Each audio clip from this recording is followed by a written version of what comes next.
মৃণাল কান্তির কারণে স্ত্রী হিসেবে হাসিনা কখনোই একটি রাত কাটাননি স্বামী ওয়াজেদের সাথে। জি না দর্শক, কথাগুলো একদমই আমার নয়। কথাগুলো হচ্ছে মুক্তিযোদ্ধা জনাব মতিউর রহমান রেন্টু সাহেবের বই থেকে নেয়া, এবং বইয়ের নাম হচ্ছে আমার ফাঁসি চাই। এই বইটি বিগত 15-16 বছর ধরে নিষিদ্ধ ছিল এবং বর্তমানে সারা বাংলাদেশে পাওয়া যাচ্ছে। মতিউর রহমান ছিলেন শেখ হাসিনার খুব কাছের মানুষ এবং শেখ হাসিনার তৃতীয় মন্ত্রিসভার ধর্ম বিষয়ক মন্ত্রণালয়ের মন্ত্রী। তো ওনার বই থেকে কিছু তথ্য আপনাদের সামনে তুলে ধরার চেষ্টা করছি। 17 মে 1981 শেখ হাসিনা বাংলাদেশে আসার পর থেকে তার স্বামী ডক্টর ওয়াজেদ মিয়ার সাথে কখনোই একটি দিন বা একটি রাতও কাটাননি। শেখ হাসিনা বাংলাদেশে আসার পর প্রথমে তার স্বামী মহাখালী সরকারি কোয়ার্টারে উঠেন, তারপর ধানমন্ডি 32-এ তার পিত্রালয় বঙ্গবন্ধু ভবন, তারপর 29 মিন্টু রোড এবং তার উপরে ধানমন্ডি 5 নম্বরে স্বামীও নিজের বাড়িতে এবং সরকারি বাসভবন গণভবনে থাকতেন। কিন্তু তার স্বামী ডক্টর ওয়াজেদ প্রথম থেকেই তার মহাখালী আণবিক শক্তি কমিশনের কোয়ার্টারেই রয়েছেন। তিনি কখনোই ধানমন্ডি 32-এ 29 মিন্টু রোডে ধানমন্ডি 5 এবং গণভবনে আসেননি এবং বঙ্গবন্ধু কন্যা শেখ হাসিনাও তাকে আনেননি। শুধু তাই নয়, বঙ্গবন্ধু কন্যা শেখ হাসিনা যখন তার স্বামী মহাখালী কোয়ার্টারে থাকতেন তখন ডক্টর ওয়াজেদ থাকতেন ওই কোয়ার্টারেরই ভেতরের রেস্ট হাউসে। উভয়ের সাথে রাতে দিনে দেখা সাক্ষাৎ তো দূরের কথা, মুখোমুখিও হতেন না তারা। মহাখালী স্বামীর কোয়ার্টারে থাকতে এবং পরবর্তীতে ধানমন্ডি 32-এর পিত্রালয় বঙ্গবন্ধু ভবনে থাকতে 1987 সালে মুন্সিগঞ্জ হরগঙ্গা কলেজ ছাত্র সংসদের বিপি মৃণাল কান্তি দাস নামের তরুণ যুবক আসার আগ পর্যন্ত বঙ্গবন্ধু কন্যা শেখ হাসিনা নিয়মিত রুটিন মাফিকভাবে প্রতিদিন সন্ধ্যার ঠিক 1 ঘন্টা আগে গোসল করে পাউডার পারফিউম মেখে লম্বা চুলের একটি বেনি করে চকচকে নতুন শাড়ি ব্লাউজ পরে খুবই পরিপাটি হয়ে কাউকে সঙ্গে না নিয়ে শুধুমাত্র গাড়ি চালক ড্রাইভার জালালকে সঙ্গে নিয়ে অজ্ঞাত স্থানে বেরিয়ে যেতেন এবং 2-1 ঘন্টা পরে ফিরে আসতেন। শুধু এই সময়ে ওই অজ্ঞাত স্থানে যাওয়া ছাড়া বঙ্গবন্ধু কন্যা শেখ হাসিনা আর কখনোই একা শুধু জিপ গাড়ি আর চালককে নিয়ে বাইরে যেতেন না। ওই সময় এবং ওই অজ্ঞাত স্থান ছাড়া যেখানেই যেতেন তার সাথে অবশ্যই সকলকে সঙ্গে নিয়ে যেতেন। 1987 সালে মুন্সিগঞ্জ হরগঙ্গা কলেজ ছাত্র সংসদের বিপি তরুণ যুবক মৃণাল কান্তি দাসের সাথে বঙ্গবন্ধু কন্যা শেখ হাসিনার পরিচয় হয় এবং পরিচয়ের পর থেকেই মৃণাল কান্তি দাস ধানমন্ডি বঙ্গবন্ধু ভবনে দিবারাত্রি সার্বক্ষণিকভাবে থাকতে শুরু করলো। শেখ হাসিনা তখন ওই বাড়িতে থাকতেন। শেখ হাসিনা ধীরে ধীরে রুটিন মাফিক সন্ধ্যার আগে অজ্ঞাত স্থানে যাওয়া ছেড়ে দিলেন। অধিক রাত পর্যন্ত, এমনকি গভীর রাত পর্যন্ত বঙ্গবন্ধু ভবনের লাইব্রেরি কক্ষের ভেতর থেকে দরজা লাগিয়ে মৃণাল কান্তি দাস আর শেখ হাসিনা কুটকুট করে কথা বলতেন আর খিলখিল করে হাসাহাসি করতেন। হ্যাংলা পাতলা তরুণ মৃণাল কান্তি দাস অচিরেই ফুলে ফেফে এমন নাদুস নুদুস হলো যে মৃণালের নিতম্বের আয়তন হলো প্রায় 70 ইঞ্চি। বঙ্গবন্ধু কন্যা শেখ হাসিনার কাছে মৃণালের গ্রহণযোগ্যতা এতই বেড়ে গেল যে তা সকলের কাছে ঈর্ষার ব্যাপার হয়ে উঠল। মৃণাল কান্তি দাস হল শেখ হাসিনার সবচেয়ে ঘনিষ্ঠ ব্যক্তি। বঙ্গবন্ধু কন্যা শেখ হাসিনার উপর মৃণাল কান্তি দাসের প্রভাব এতই বেশি হলো যে আওয়ামী রাজনীতির সকলেই মৃণাল কান্তি দাসকে শেখ হাসিনা রাজ্যের সম্রাট বলে কুর্নিশ করতে লাগলো।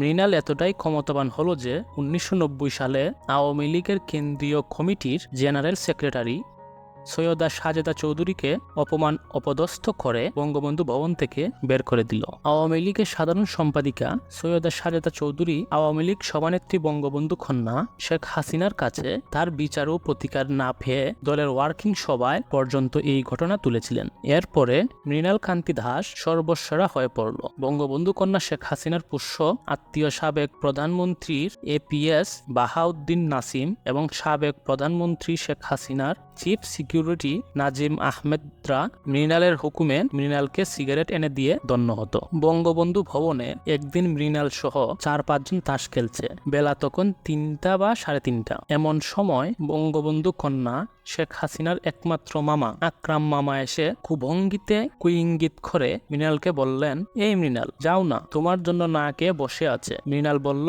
আরে থাকতে দেন কিছুক্ষণ। না খেয়ে মৃণাল খেতে যাচ্ছে না, তাই শেখ হাসিনাও না খেয়ে মৃণালের প্রতীক্ষা করছে।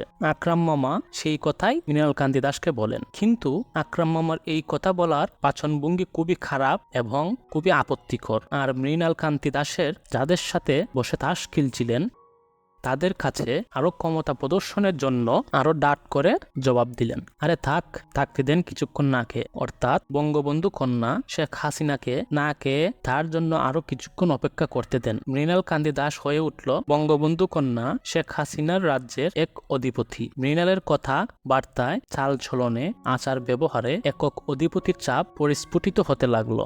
একদিন মৃণাল কান্তি দাস বঙ্গবন্ধু কন্যা শেখ হাসিনার সঙ্গে রাগ করে চলে গেল। বঙ্গবন্ধু কন্যা শেখ হাসিনা নিজে গিয়ে তার রাগ ভাঙিয়ে মৃণাল কান্তি দাসকে সঙ্গে করে বঙ্গবন্ধু ভবনে নিয়ে এলেন। এর কিছুদিন পর মৃণাল আবারও রাগ করে বঙ্গবন্ধু ভবন ত্যাগ করে চলে গেলে শেখ হাসিনা অন্যান্য উপায় হয়ে মৃণালকে আবারও বঙ্গবন্ধু ভবনে ফিরিয়ে আনলেন। 1991 সালে নির্বাচনে হেরে গিয়ে ধানমন্ডি 32 নম্বর বঙ্গবন্ধু ভবন ত্যাগ করে বিরোধী দলীয় নেত্রী হিসেবে বঙ্গবন্ধুর কন্যা শেখ হাসিনা মৃণাল কান্তি দাস ও তার 3 পোষ্য আত্মীয় নাজিব, নাসিম ও নাবিককে সঙ্গে নিয়ে 29 নম্বর মিন্টু রোডের সরকারি বাসায় উঠলেন। বঙ্গবন্ধু কন্যা শেখ হাসিনা তার 3 পোষ্য আত্মীয় নাজিব, নাসিম ও নাকিবকে নিয়ে মিন্টু রোডের বাসায় উঠায় অসন্তুষ্ট হলো মৃণাল। এই অসন্তুষ্টির এক পর্যায়ে মৃণাল কান্তি দাস বঙ্গবন্ধু কন্যা শেখ হাসিনার মিন্টু রোডের সরকারি বাসা ত্যাগ করে চলে গেল। মৃণাল চলে যাওয়ার পর শেখ হাসিনা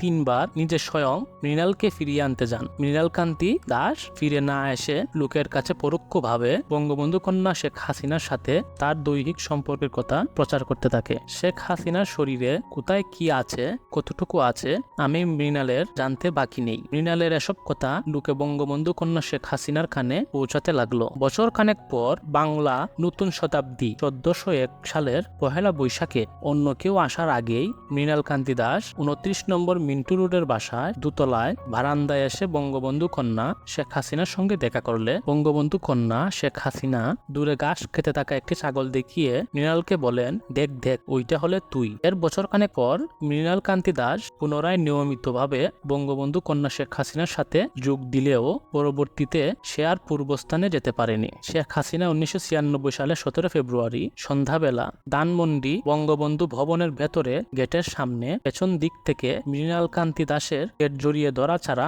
আর তেমন কোনো পাত্তা দেননি।